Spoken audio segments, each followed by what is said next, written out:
I remember sitting down at a big, long board table at Mercury Records, and we had only sold 1.5 million records on the first two singles, and I'm quoting them.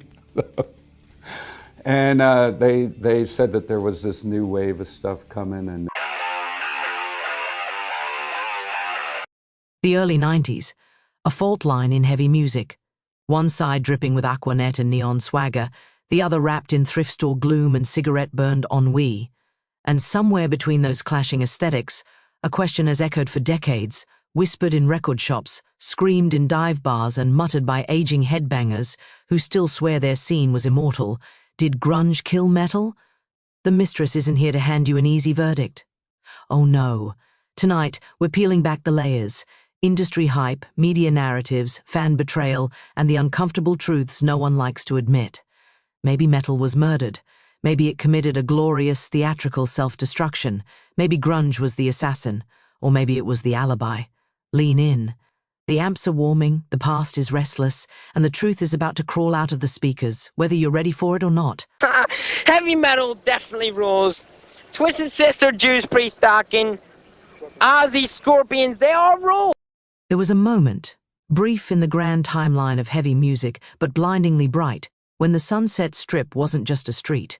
It was a kingdom, and its rulers strutted in leather pants, teased their hair to the heavens, and wielded guitars like weapons forged in a neon-soaked Valhalla. This was the golden age of hair metal, a time when subtlety was a sin and spectacle was the highest virtue. The clubs, Gazaris, the Whiskey, the Roxy, weren't venues so much as proving grounds. Bands didn't walk on stage, they exploded onto it. Pyro, smoke, synchronized kicks, finger-tapped solos that sounded like laser beams ricocheting off chrome. Every night was a competition to see who could be louder, faster, prettier, filthier, or more outrageous than the band before them. Record labels circled like vultures with platinum-lined contracts. MTV became the great amplifier, turning local gods into global icons overnight. One power ballad could buy a mansion, one music video could launch a world tour, and the fans, showed up in droves, dressed like their idols, screaming every lyric, living for the moment the lights hit the stage and the world turned electric. It was a culture built on adrenaline and artifice, but also on musicianship. Beneath the eyeliner and spandex were players who could shred circles around almost anyone. Guitar solos weren't just expected, they were demanded. Drummers played like they were trying to crack the earth's crust. Vocalists hit notes that could shatter glass, and maybe a few hearts along the way. But the true magic of the era wasn't just the sound or the look, it was the attitude. Hair metal was unapologetic. It didn't whisper, it roared. It didn't ask permission, it kicked the door down and invited the whole world to the party. The heyday of hair metal was a cultural supernova, burning bright enough that we're still feeling the heat today. Before the world knew the word grunge, it was just a sound, raw, unvarnished, and festering in the basements and rain-soaked rehearsal spaces of the Pacific Northwest. Seattle wasn't a music capital, it was a geographic afterthought, a place where scenes grew in isolation, untouched by the glamour and excess dominating Los Angeles. And maybe that isolation was the secret ingredient. With no spotlight to chase, the musicians there chased something else, honesty, and the kind of emotional gravity that didn't need spandex or pyro to make an impact. The late 80s saw the first tremors. Bands like Soundgarden, Mudhoney, and the Melvins were welding punk sneer to Sabbath sludge, creating a sound that felt both familiar and alien. It was heavy but not polished, cathartic but not theatrical. It was the sound of people who weren't trying to be rock stars, they were just trying to survive themselves. Then came Sub Pop, the scrappy label that treated the scene like an anthropologist discovering a new species. They bottled the chaos, the distortion, the flannel-clad apathy, and sold it with a wink and a manifesto. The world didn't know it yet, but the fuse had been lit. By the time the early 90s rolled in, the underground had teeth. Nirvana detonated into the mainstream with a single power chord. Pearl Jam brought arena-sized emotion without arena-sized ego. Alice in Chains dragged metal into a darker, more introspective place. Soundgarden proved heaviness didn't need gloss to be monumental. Suddenly, the industry that once ignored Seattle was scrambling to sign anything that smelled like mildew and distortion. But the rise of grunge wasn't just musical, it was cultural. Once the wave hit, it hit hard. Radio changed, MTV changed. The entire rock landscape shifted under the weight of this new, unfiltered honesty. Whether it was a revolution, a correction, or a rebellion depends on who you ask. But one thing is certain, grunge didn't just rise, it erupted. Everybody from the 80s just go, you know, that sucked. That fucking sucked. It was hard to accept and see. You know what I mean? It was humbling at best or at worst, depending on how you look at it, you know? For metal, the early 90s weren't just a rough patch. They were a full-scale identity crisis. The genre that had once ruled arenas, dominated MTV, and sold millions suddenly found itself staring down a cultural shift it wasn't prepared for. The world ended as the ground shook. The first blow came from the industry itself.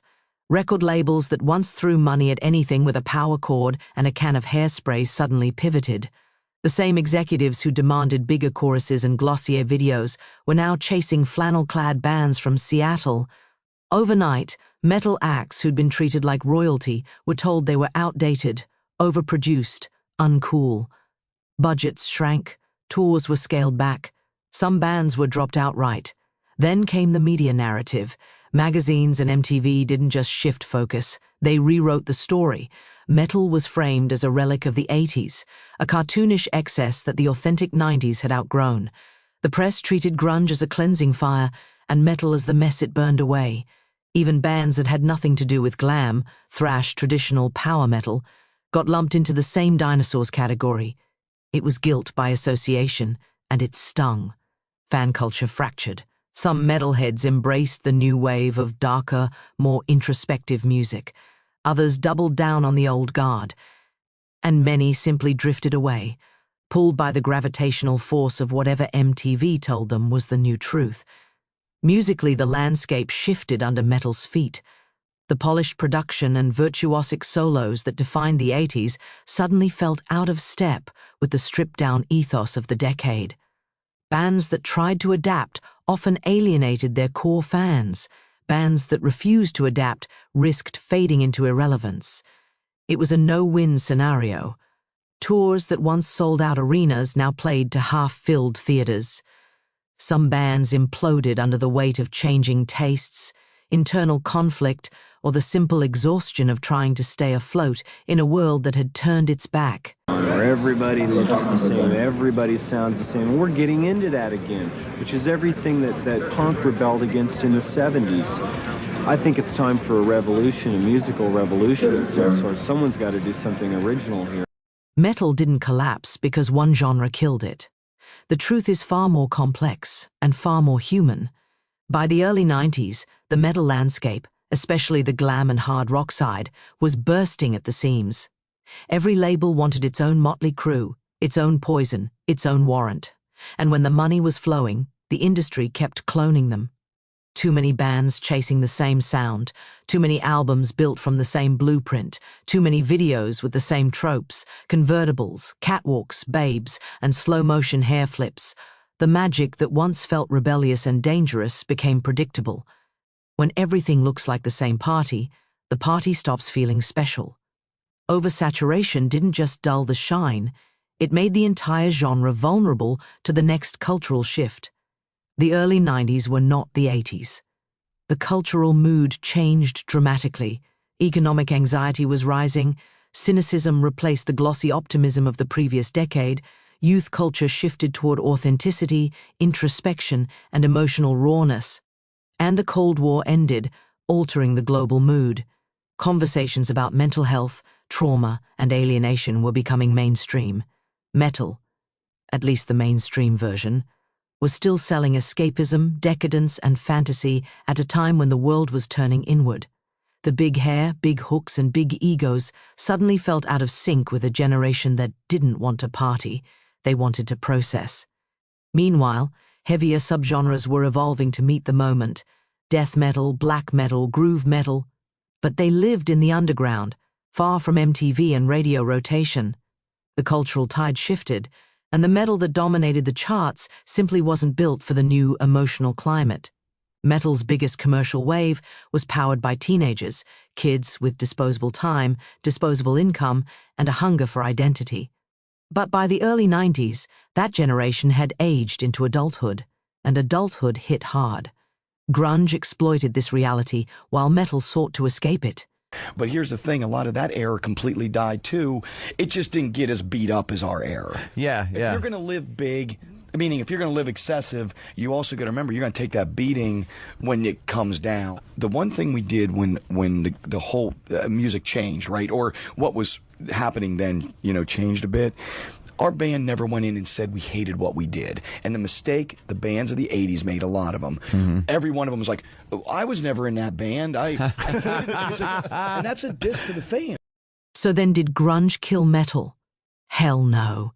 Grunge lasted all of 4 years, producing only a couple of good bands like Alice in Chains and Soundgarden. Metal was doomed even if Nirvana never minded to record an album. Metal was imploding from its own weight, and the weight of the world around it, and was vulnerable to any new genre that would have hit the scene. The truth is, grunge was just at the right place at the right time and capitalized. It, however, was just a shooting star that left the scene as fast as it entered it. Metal cannot be killed, and certainly grunge isn't an adversary potent enough for the job. The proof lies in the hallowed halls of Guitar Center and every other music store in America.